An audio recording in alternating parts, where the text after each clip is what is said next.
नमस्कार, मैं रंजीत यादव।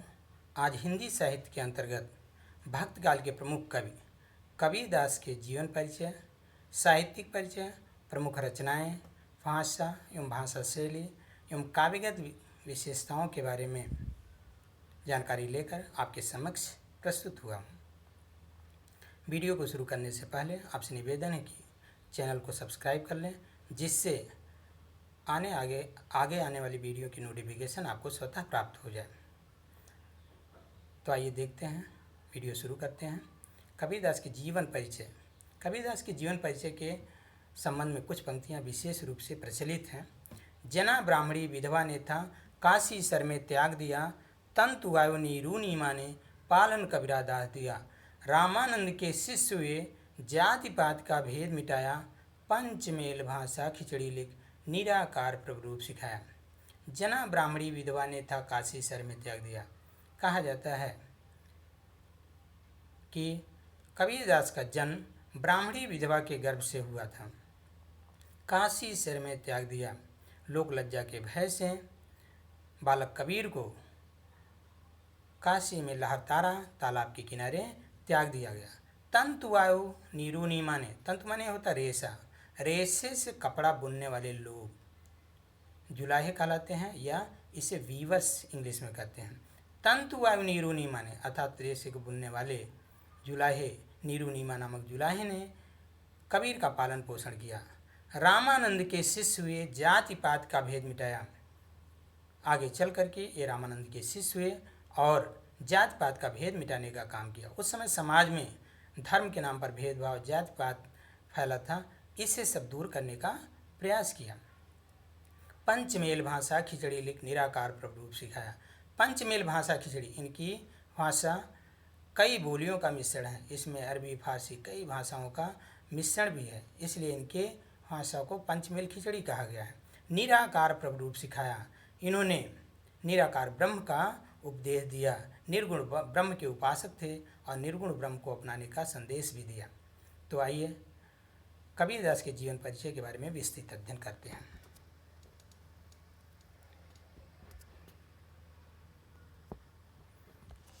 कबीरदास का जीवन परिचय। इनका जन्म सन 1398 ईस्वी में, ब्रैकेट में लिखा है 1455 विक्रम संवत। वास्तव में विक्रम संवत, इसमें कंफ्यूज होने की ज़रूरत नहीं है, क्योंकि विक्रम संवत और ईस्वी सन में इस तरह सामंजस्य स्थापित किया जाता है। वास्तव में विक्रम संवत की शुरुआत सम्राट चंद्रगुप्त विक्रमादित्य के समय में हुआ था, उनके द्वारा शुरू किया गया था, और ईस्वी से लगभग 57 वर्ष पूर्व विक्रम संवत की शुरुआत हुई थी। अतः ईस्वी सन में अगर 57 जोड़ दिया जाए तो विक्रम संवत आ जाता है। 1358 में अगर 57 जोड़ दिया जाए तो 1455 विक्रम संवत होगा। कबीर के जन्म के संबंध में नीचे एक दोहा प्रचलित है। 1455 साल गए, चंद्रवार एक ठाट गए। इनका जन्म 1455 संवत में हुआ था। जेठ सुदी बरसायत को पूरनमासी तिथि प्रकट भय। जेठ सुदी पूर्णिमा दिन सोमवार को प्रकट भय ये जन्म लिए थे। इनका जन्म स्थान काशी था, जो कई नामों से जाना जाता है। काशी, वाराणसी, बनारस, कई नामों से जाना जाता है। वर्तमान समय में उत्तर प्रदेश का एक जिला है और एक प्रसिद्ध तीर्थ स्थल भी है। इनका पालन पोषण नीरू और नीमा नामक जुलाहे ने किया था। इससे पहले आपको बताया जा चुका है। इनके पत्नी का नाम लोई था और पुत्र का नाम कमाल था, पुत्री का नाम कमाली था। कहा जाता है कि सांसारिक माया से लगाव और प्रभु भक्ति से दूर रहने के कारण पत्नी एवं पुत्र से कबीरदास खुश न थे, जिसके संबंध में पंक्तियाँ प्रचलित हैं। डूबा वंश कबीर का, उपजा पूत कमाल, हरि का सुमिरन छाड़ के घर ले आया माल। अर्थात कबीरदास का वंश मानो डूब गया, जिसमें कमाल जैसे पुत्र का जन्म हुआ। जो हरि का सुमिरन, हरि का स्मरण छोड़ करके घर ले आया माल अर्थात धन दौलत इकट्ठा करने में जुट गया था, जबकि कबीर इसके ठीक विपरीत थे। वो ईश्वर स्मरण की, प्रभु भक्ति की तरफ अग्रसर थे। मोह माया से उनका नाता नहीं था। इन्हीं सब कारणों से कबीर का अपने परिवार से सामंजस्य कम था। फिलहाल इनकी पत्नी का नाम लोई, पुत्र का नाम कमाल और पुत्री का नाम कमाली था। अब देखते हैं इनका गुरु के बारे में। इनके गुरु का नाम रामानंद था। काशी में हम प्रकट भये रामानंद चेताए। कहा जाता है कि ये कबीर की पंक्तियाँ, कबीर के मुख से निकली पंक्तियाँ हैं कि काशी में हमने जन्म लिया, रामानंद चेताए, रामानंद ने हमें शिक्षा दीक्षा प्रदान की है। यद्यपि इस संबंध में विद्वानों में मतभेद है। कुछ विद्वान रामानंद को कबीर का गुरु नहीं मानते हैं।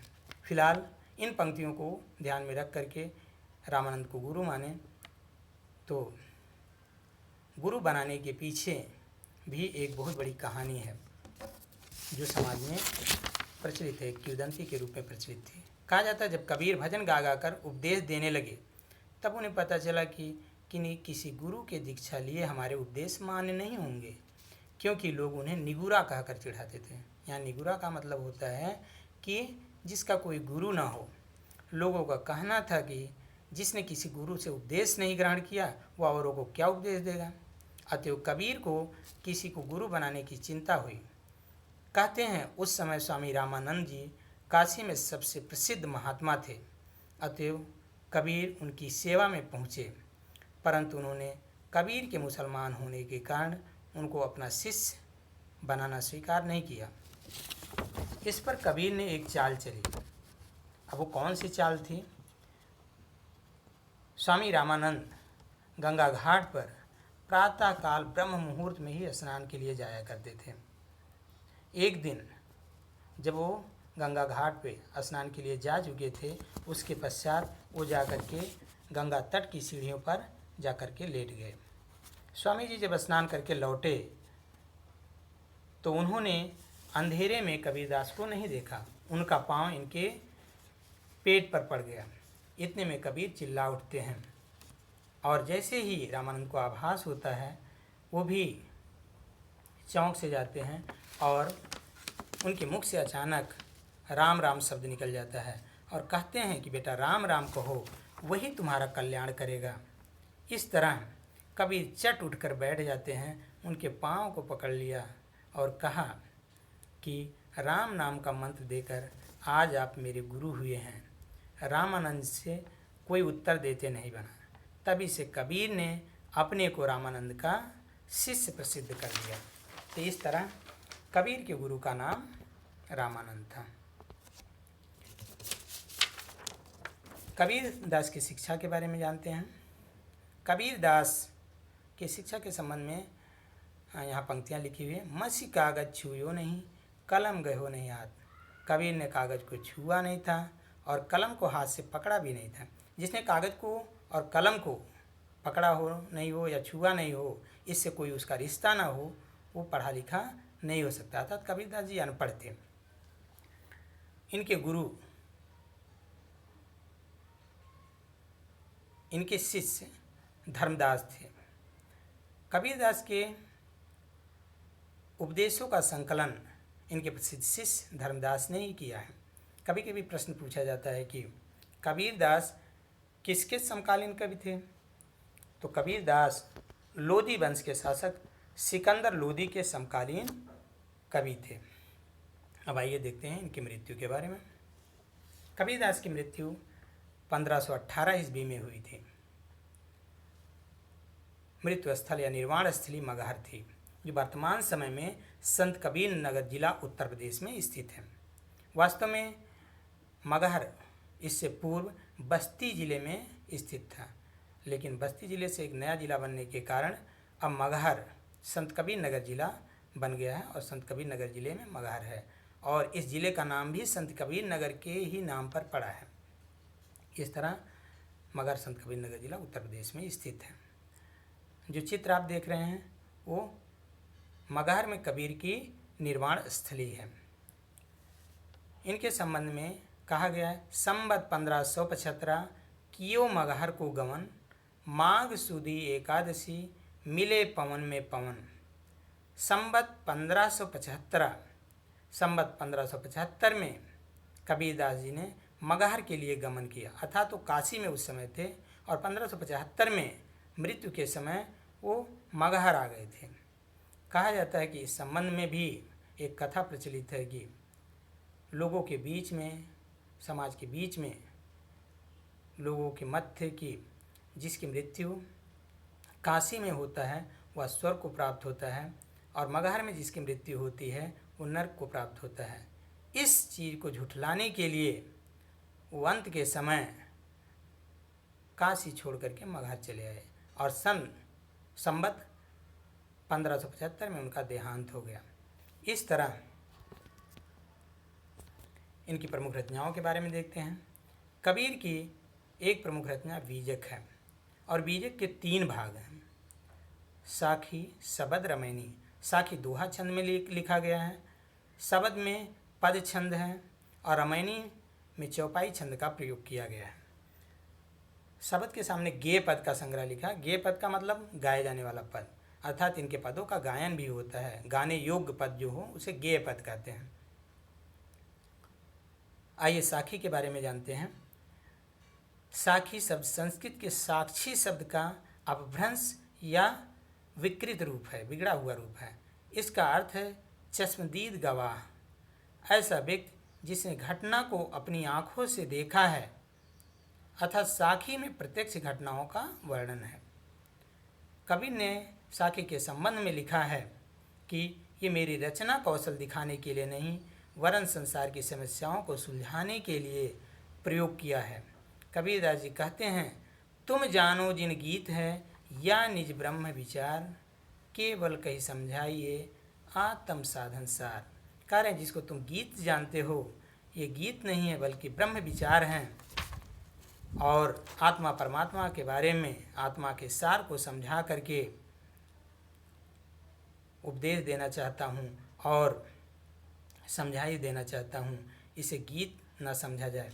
तो इस तरह ये कबीर का मत था। अब शब्द के बारे में देखते हैं। शब्द जो पदों का संग्रह था। शब्द गाए जाने वाला पद है जिसमें संगीतात्मकता विद्यमान है। इनमें उद्देश्य के स्थान पे भावना की प्रधानता है, क्योंकि इनमें कबीर के प्रेम और अंतरंग साधना की अभिव्यक्ति हुई है।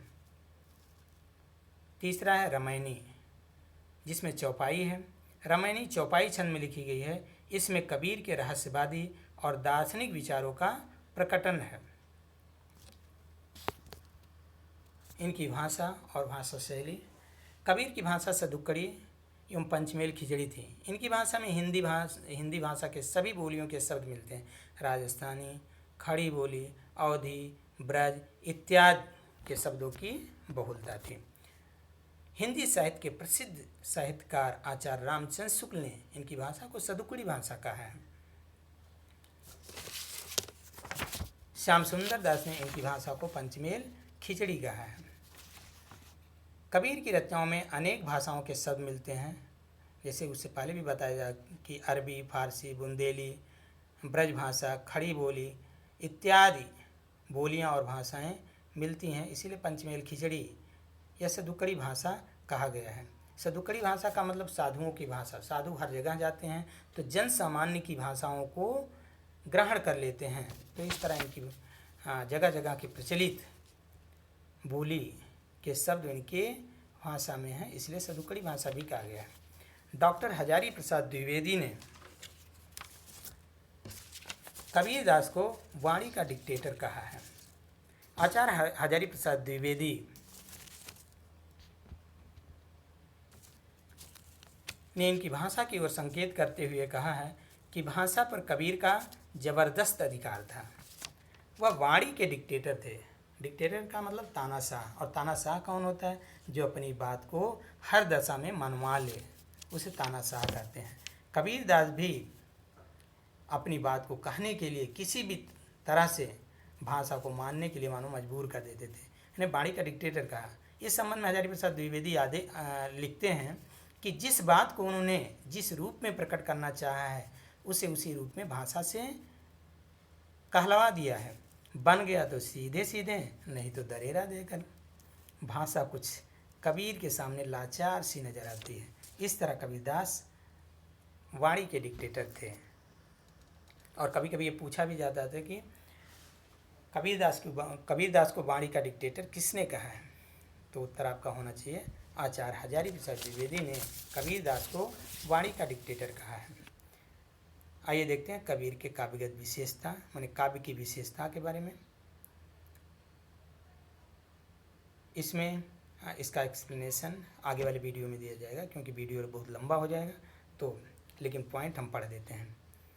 कबीरदास के काव्यगत विशेषता के अंतर्गत प्रेम की महत्ता पर बल दिया गया है, निर्गुण ब्रह्म की उपासना की गई है, भक्ति और नीच संबंधी विषयों का समावेश किया गया है, नाम का महत्व, कबीर का समाज दर्शन अर्थात समाज सुधार के क्षेत्र में कबीर ने क्या क्या किया उसके बारे में दिया है, सामाजिक रूढ़ियों अंधविश्वासों का विरोध किया है, मूर्ति पूजा का भी इन्होंने विरोध किया है।